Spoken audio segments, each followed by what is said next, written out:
Qu'est-ce qu'un projet tutoré? Alors, c'est un projet avec un tuteur enseignant qui va suivre le bon déroulement du projet. Et un projet, c'est quoi? C'est un processus unique permettant d'atteindre un objectif défini, compte tenu de moyens et d'un délai déterminé. Et c'est justement ça qui nous intéresse, c'est que les étudiants aient un délai, en général une année, pour réaliser un projet et doivent s'organiser de façon relativement autonome pour arriver à ces objectifs. Ces projets sont faits par un groupe de 3 à 5 étudiants et le groupe a une forte initiative pour mener ce projet à bien. Ils impliquent un temps de travail important. Pour un ordre d'idée, en deuxième année, le programme prévoit 240 heures par étudiant pour la réalisation de ce projet.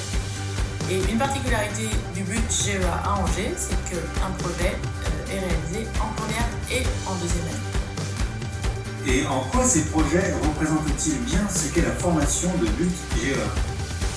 Alors pour répondre à cette question, je vais prendre une métaphore que j'aime bien pour parler de la formation GEA. On imagine que vous devez cuisiner un gâteau.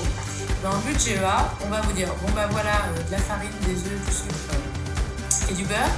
Et on vous laisse pendant 1 heure en équipe essayer de trouver une recette. Et on vient faire le point dans 1 heure. On revient au bout d'1 heure, les étudiants nous présentent la recette.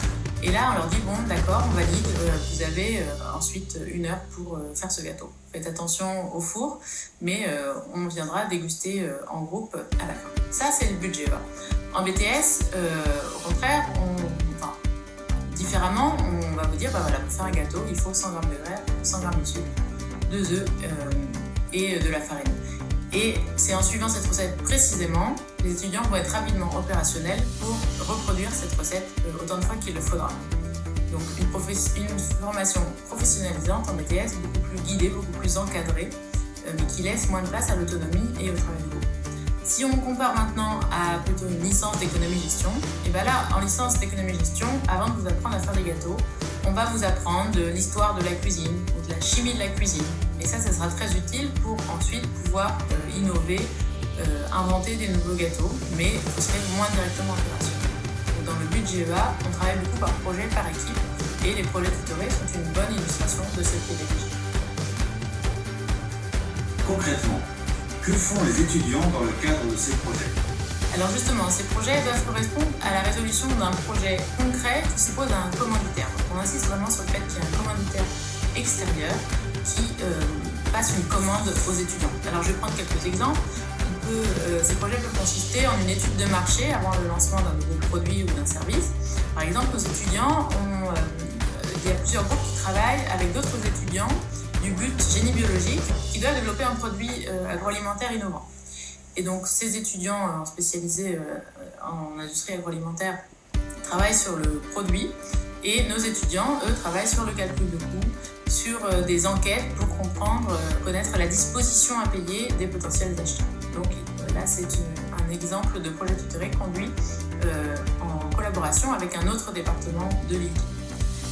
On peut aussi avoir des études de marché pour des commanditaires extérieurs. Cette année, par exemple, on a des étudiants qui travaillent sur l'intérêt pour un petit supermarché de centre-ville d'investir dans une presse à orange pour vendre des jus de fruits frais.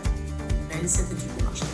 On a aussi des projets qui consistent en l'organisation d'un événement, par exemple les journées portes ouvertes, ou la remise des diplômes, ou un événement pour un commanditaire extérieur.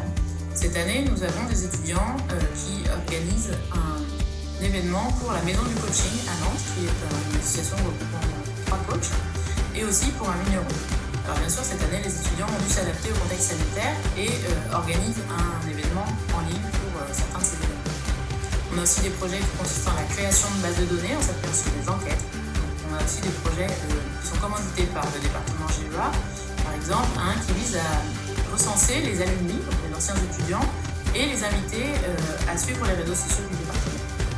On a aussi des projets de communication interne ou externe, par exemple mise en place d'un site web, page Facebook, support de communication écrite pour une association. Et enfin, on a des projets qui permettent aux étudiants de découvrir l'entrepreneuriat, soit en participant à des concours de création d'entreprises, donc des entreprises fictives, soit en avançant dans leur propre projet.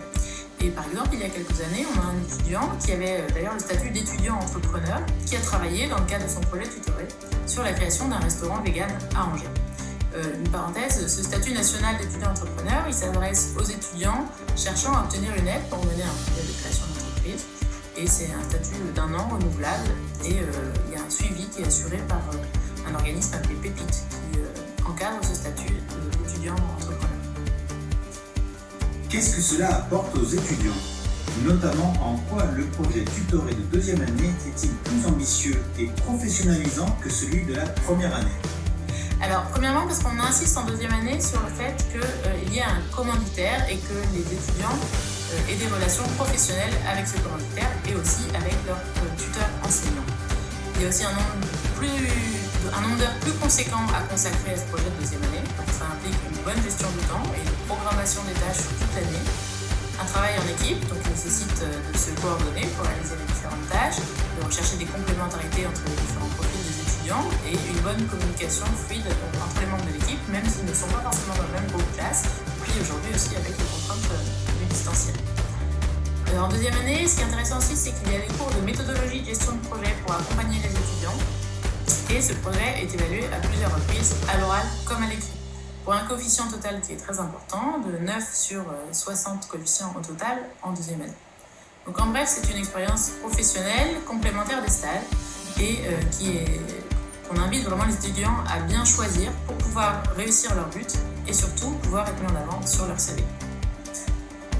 Et d'après vous, quel est le ressenti général des étudiants vis-à-vis de cette matière, de ces projets? Alors l'autonomie, le contact avec le monde extérieur et puis surtout la satisfaction de voir leur projet se concrétiser en fin d'année. On voit qu'en général, des étudiants même qui sont moins scolaires, qui ont plus de mal avec les disciplines plus traditionnelles qu'ils ont connues au lycée, vraiment se réalisent dans la réalisation de ces projets tutorés. Alors sur les cours de gestion de projet, qui sont censés être un accompagnement vraiment adapté à la conduite de ces projets tutorés, en général les étudiants ont du mal à percevoir la valeur ajoutée de ces outils. Ils considèrent ça comme inutile et ils préfèrent avoir une gestion plus intuitive des choses. Et finalement, c'est en fin d'année, peut-être des fois quand ils ont commis des erreurs, voire même quelques années après, qu'ils se rendent compte que cette boîte à outils de la gestion de projet est utile pour réaliser des projets. Et pour conclure, avez-vous d'autres commentaires à faire concernant la formation ou quelque chose que vous souhaiteriez faire connaître à un jeune lycéen découvrant GEA? Alors peut-être dire que les projets tutorés, finalement, ce n'est qu'un exemple de l'apprentissage par projet qui est mis en place dans le cadre du but GEA. Et c'est une façon d'apprendre qui a fait ses preuves et qui mérite d'être davantage diffusée dans l'enseignement supérieur. Et donc j'espère que cette façon d'apprendre convaincra aussi les lycéens qui nous rejoindront.